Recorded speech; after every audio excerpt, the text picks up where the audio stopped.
Hey wild finders, welcome back to Found in the Wild. I'm your host, Vo, and today we're diving into one of my favorite aspects of thrift shopping, the stories behind the treasures we discover. It's not just about snagging a great deal, sometimes it's about discovering the history and the soul that comes with these secondhand items.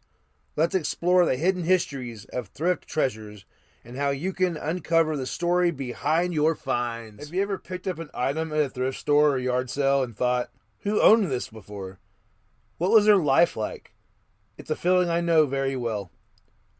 One of connection to the past, and also about curiosity about the journey that the item has taken before ending up in your hands.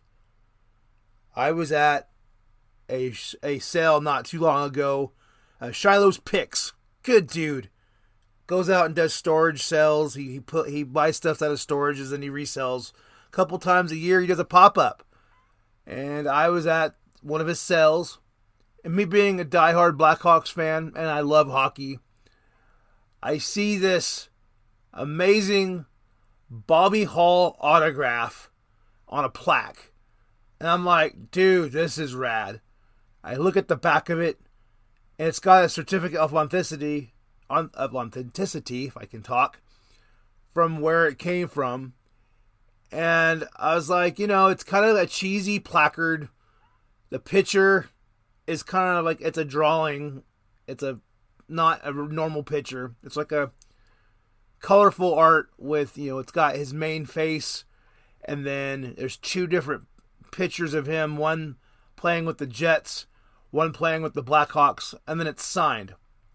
And I was like, okay, he's going to want a lot of money for this. So I go, I was like, hey man, how much is this? He's like, $5. I'm like, bro, $5. I could not pass it up. Even if it wasn't, legit, it wasn't a PSA authenticity or a Beckett, but I was like, you know what? I got to have this in my collection. It's got a story. And right now, I'm looking at it here in the studio. It's up on my wall with my other hockey stuff. And I love it. I actually researched it when I got home. It's going for about $80 to $90. That was back when I got it about a year ago. But there is a couple of them online. And most of them don't have the plaque. It's just the picture that's autographed. And it says legitimate autograph. It's not a facsimile. They're going for about $80 to $90. And I'm like, that's rad. I scored something amazing that's in my PC, in my personal collection.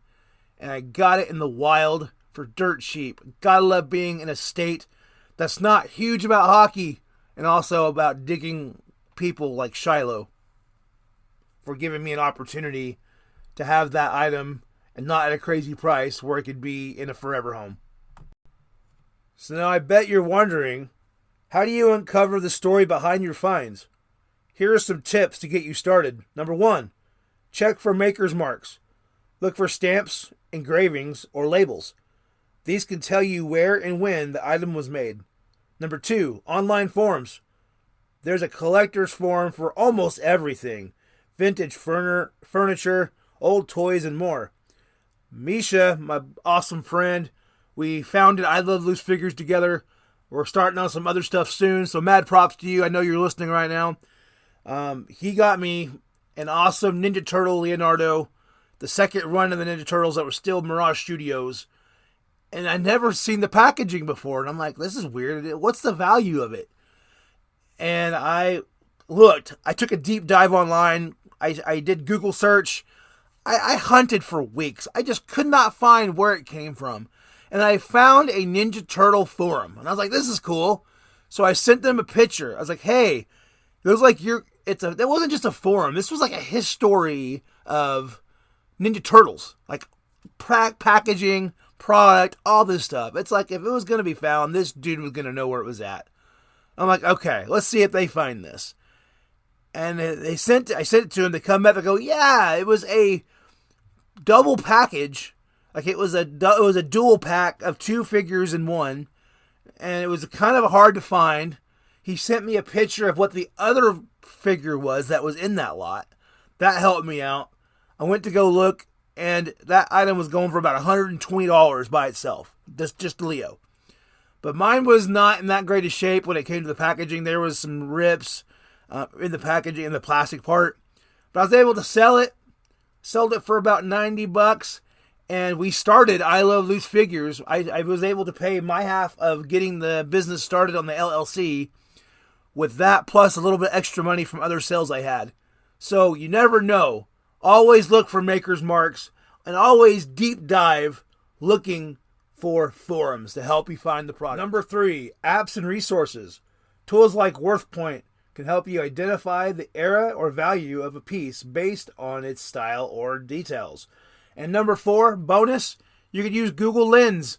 You can scan that and be able to pull up things. Now it's AI. AI's still learning, so it's not always going to populate the exact thing, but sometimes it'll get you one step closer. Knowing the history of a thrifted treasure adds emotional and even monetary value. Think about it. A story transforms an idea from just an object into a conventional starter, a heirloom, or even a rare collectible worth selling. That's especially important for those of us who thrift for the living. The more you know, the more you can showcase the uniqueness of what you're offering. I'd love to hear from you. Share your best thrift finds and their incredible backstories. Have you uncovered a valuable collectible? A piece of furniture from a bygone era? Maybe something with a personal significance. Send me your stories, and you might just be featured in a future episode. Thanks for joining me on this journey through hidden histories of thrift's treasures. Remember, thrift shopping isn't just about saving money or being sustainable. It's about connecting with the past in a meaningful way. Keep hunting for those wild finds, and you don't forget to look closer. You never know what story you may uncover. Our next episode, we will talk about the art of the hunt, what it means to find something in the wild. Until next time, keep searching, keep finding, and remember, there's beauty in the wild. Happy hunting! Found in the Wild is a podcast by Hayvoe Pickers. Find us on YouTube, Instagram, and check us out on eBay. Send us a message on Instagram at Hayvoe Pickers.